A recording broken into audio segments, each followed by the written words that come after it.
لقد كان لكم في رسول الله أسوة حسنة لمن كان يرجو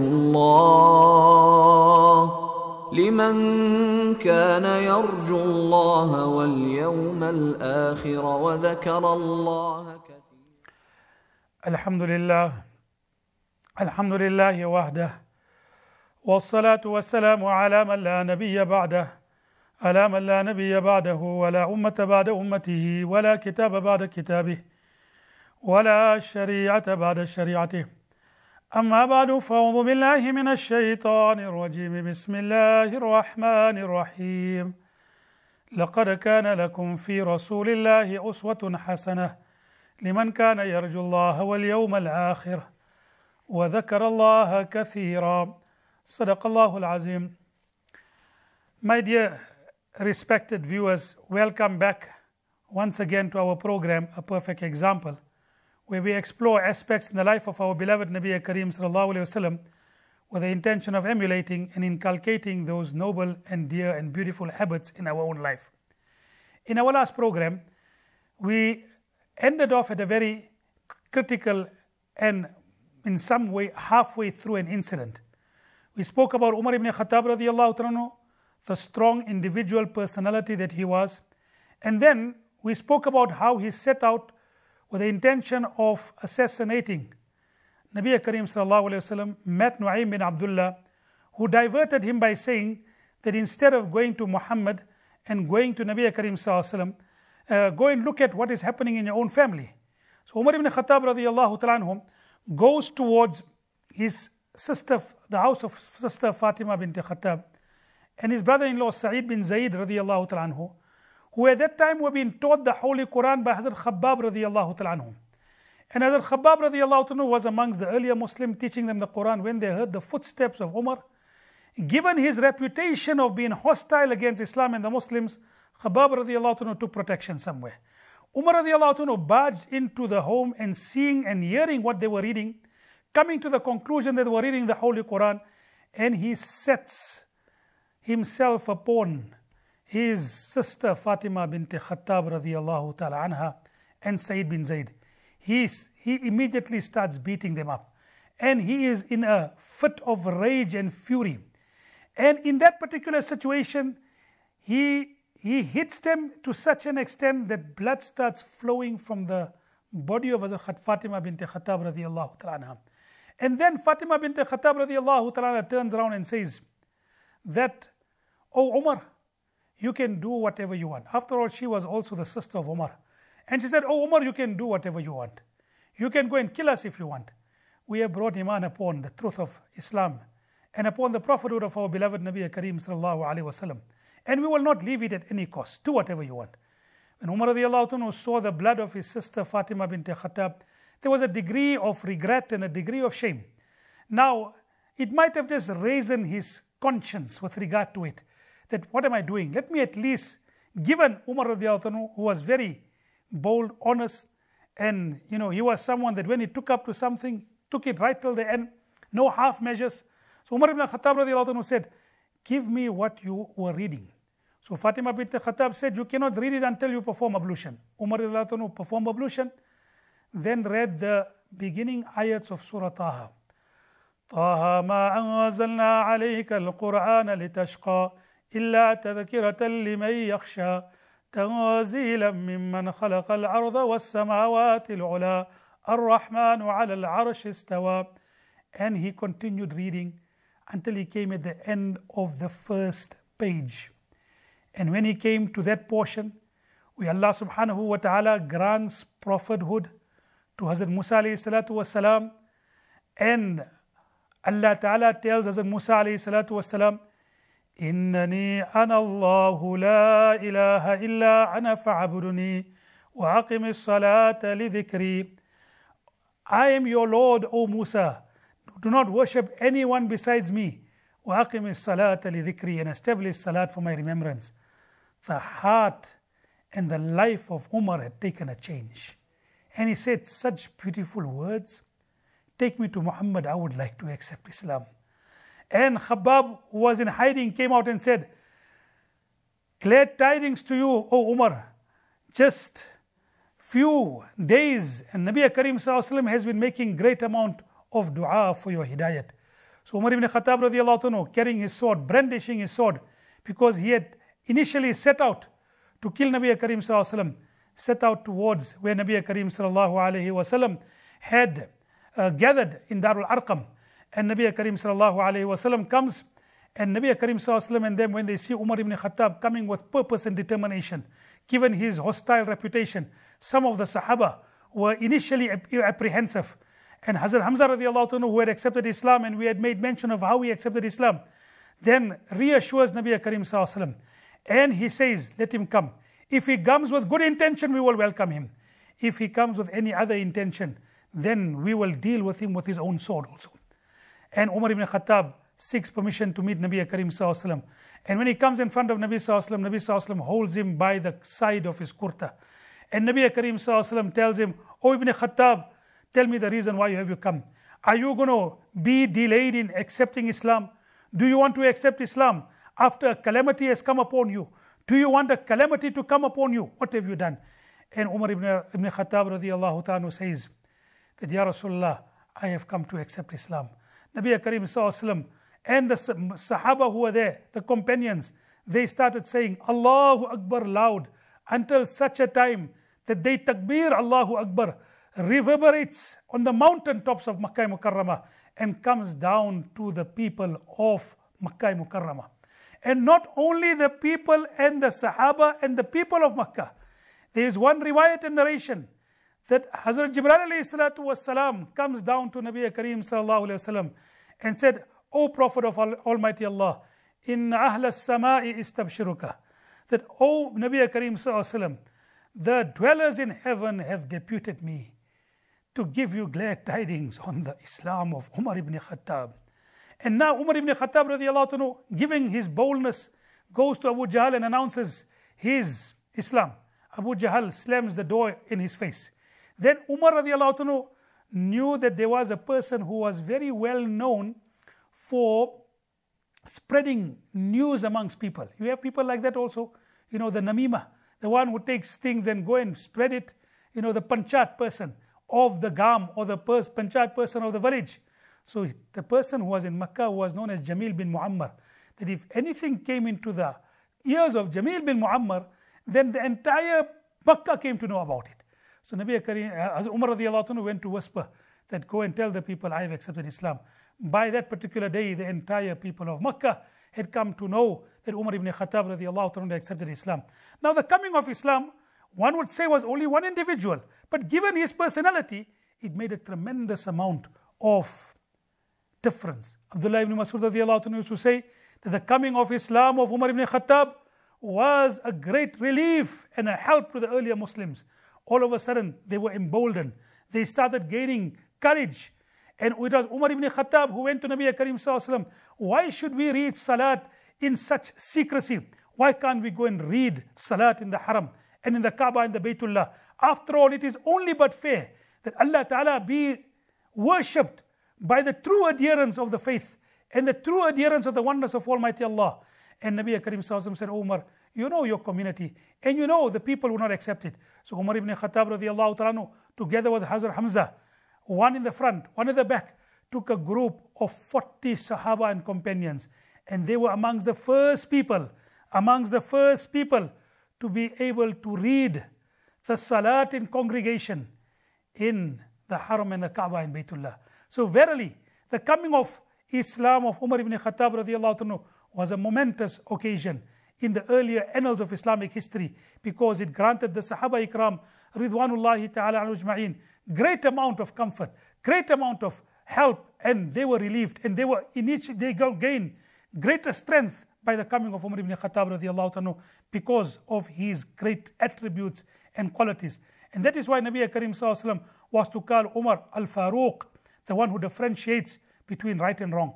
And that is why Nabi Karim Sallallahu Alaihi Wasallam used to say with regard to Umar ibn Khattab radiallahu anhu, O Umar, you are such a person that when you take a path and you walk down the road, Shaitan out of fear takes another path. Shaitan takes another road. I can't in any way I can't in any way be able to compete, and I cannot in any way be in conflict with Umar ibn Khattab, giving his powerful iman and his powerful personality. So this was a tremendous occasion. Now when the people of Makkah realize that no, things are not going their way, Islam is gaining strength, they tried to extradite the Muslims from Abyssinia, they send high-ranking diplomats, so to speak, quote unquote, they send high-ranking influential people to try and get the people of the Muslims who had taken refuge in Abyssinia extradited. They fail in that. Now Umar ibn Khattab radiallahu anhu accept Islam, Hazrat Hamza radiallahu anhu accept Islam, Islam is gaining momentum. So now they come, they said we have to do something. And what do we need to do? They gather together. This is round about the 6th or the 7th year after Nabuwat.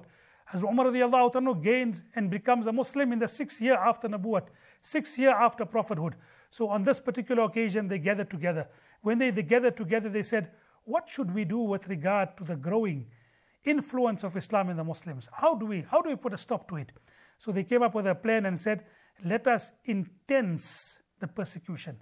Let us make the persecution even more intense. And what they came up with was they came up with the aspect of completely boycotting the Bani Hashim, the family of Nabi Kareem sallallahu alaihi wasallam, that we are going to completely boycott the family of Bani Hashim.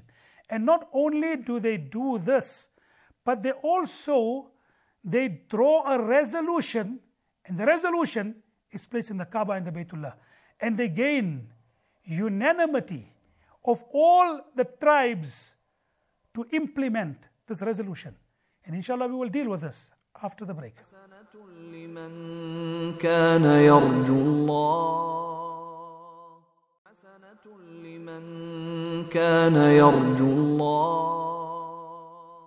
Listeners, welcome back to our program. Before the break, we spoke about the aspect of how the Quraysh, seeing the growing tide and rise of Islam and the Muslims, decided to do something drastic. And what they came up with was that they were going to boycott the Muslims.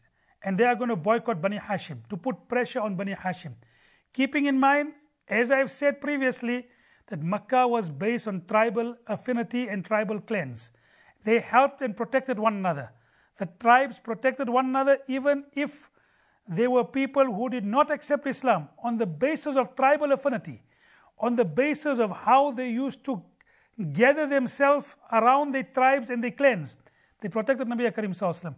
So this move by the people of Makkah was to put pressure upon the Bani Hashim to make over Nabi Karim Sallallahu Alaihi Wasallam, to surrender Nabi Karim Sallallahu Alaihi Wasallam to the other clans.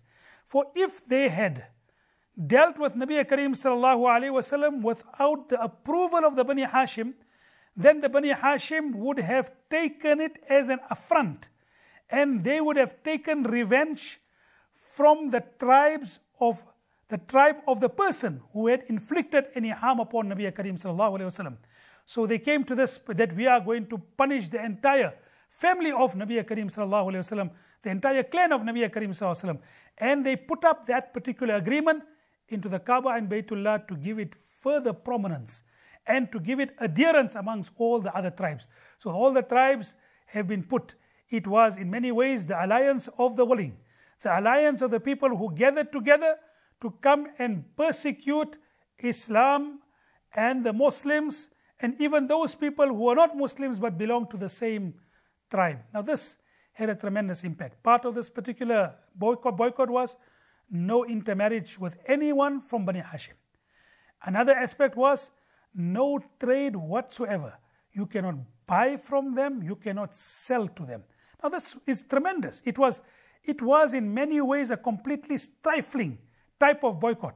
When you cannot buy, how do you gain possessions? How do you gain even the need and necessities of life?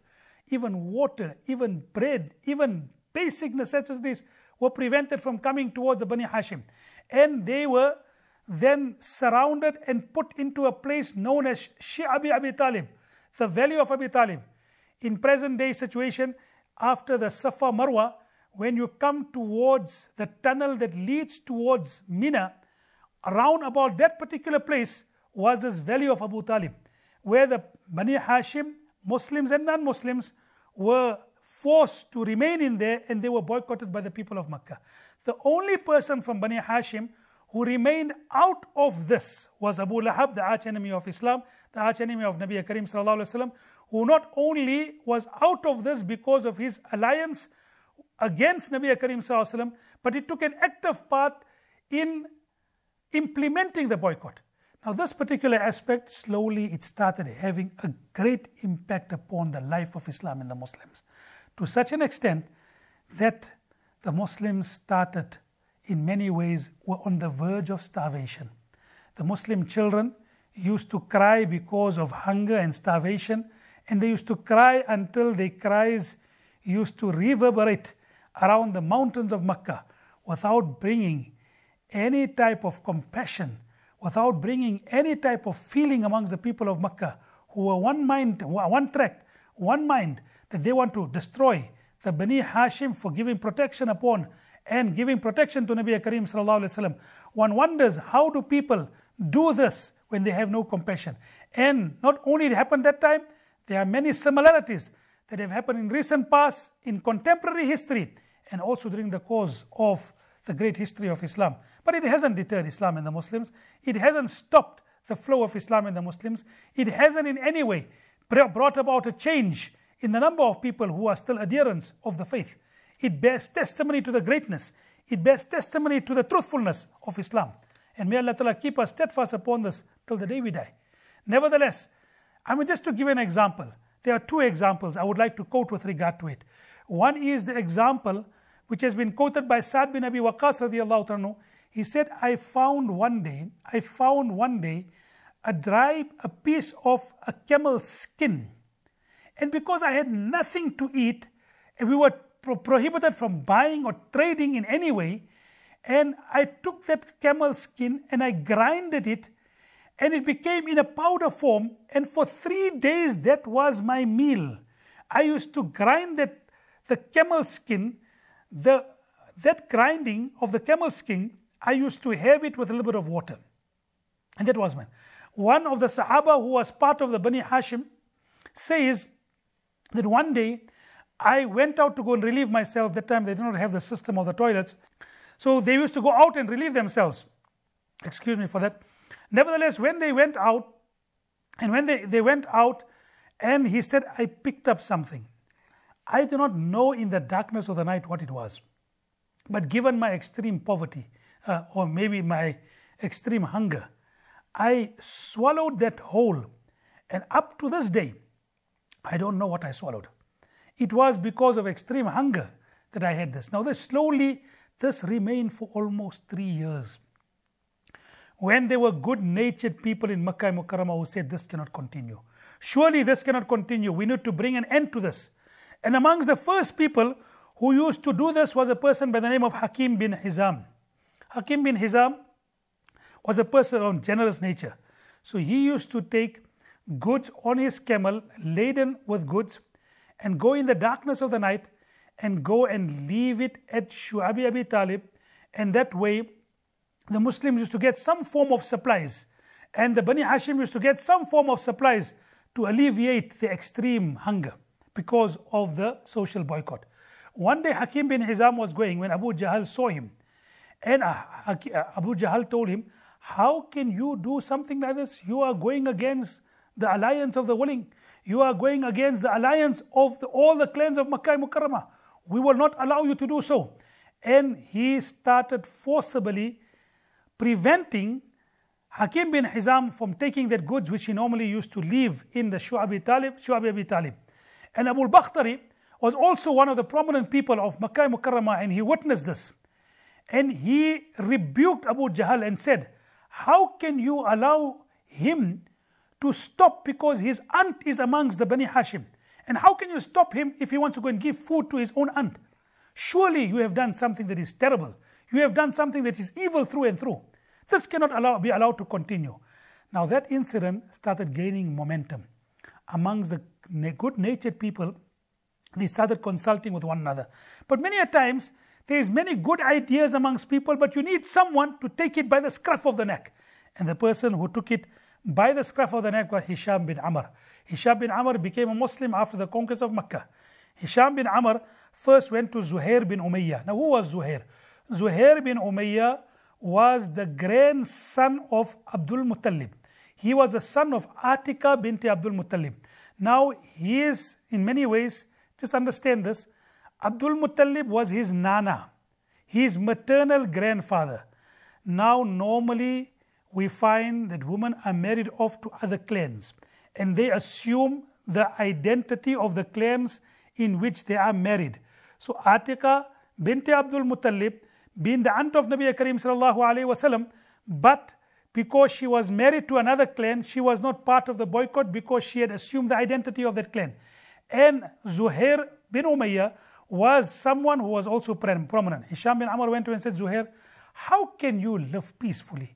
How can you live with your conscience? You are eating in the night, and your own aunt, and your own cousins, and your own family members, even if it be from your maternal side, are starving. They are on the verge of starving. So Zuhair bin Umayyah said, what can I do on myself? I can't do it. So then they went to other people, and amongst them was Mutam bin Adi. Mutam bin Adi was a very, very remarkable person in the sense that he was the one who gave Nabi Karim sallallahu alaihi wasallam protection after he came from Taif. And together with that, Hakim bin Hizam, Abu al-Bakhtari, 5 of them, they went and they started creating a momentum against this. In the meanwhile, Nabi Karim sallallahu alaihi wasallam one day told Abu Talib that, oh my uncle, Allah Ta'ala has informed me that other than the name of Allah, the agreement upon which the people of Makkah had done the social boycott against us has been eaten up by moths.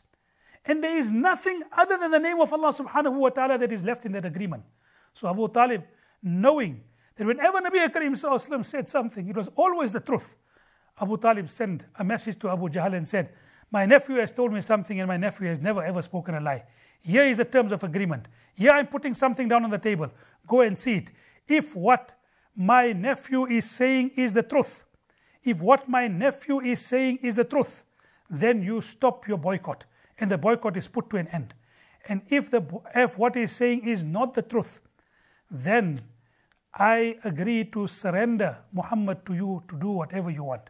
Abu Jahl looking at it as an opportunity, not thinking that yes, it could have been possible, underestimating the significance of revelation, underestimating that whenever Nabi Karim sallallahu alaihi wasallam said something, it always proved to be true. And underestimating all this, he jumped upon the conclusion and he jumped upon the opportunity.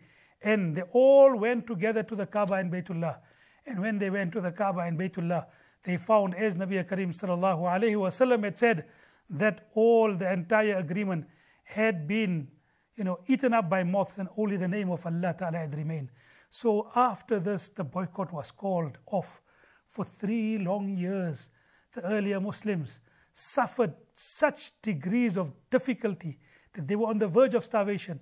They were not even allowed to buy and transact. They were not even allowed to buy food. They were not allowed to sell anything. But it did not make 1 iota of difference to their resilience. It did not make 1 iota of difference to their determination of faith. How great must have been the iman. How great must have been their conviction in Allah and His Rasul. May Allah Ta'ala give us the tawfiq of understanding. And how great was the personality of Nabi Karim sallallahu alaihi wasallam, that he could attract such loyal followers that they could even go to this extent to remain steadfast upon his teachings. May Allah Ta'ala give us the tawfiq of understanding and having similar type of steadfastness. وآخر دعوانا عن الحمد لله رب العالمين. لقد كان لكم في رسول الله أسوة حسنة لمن كان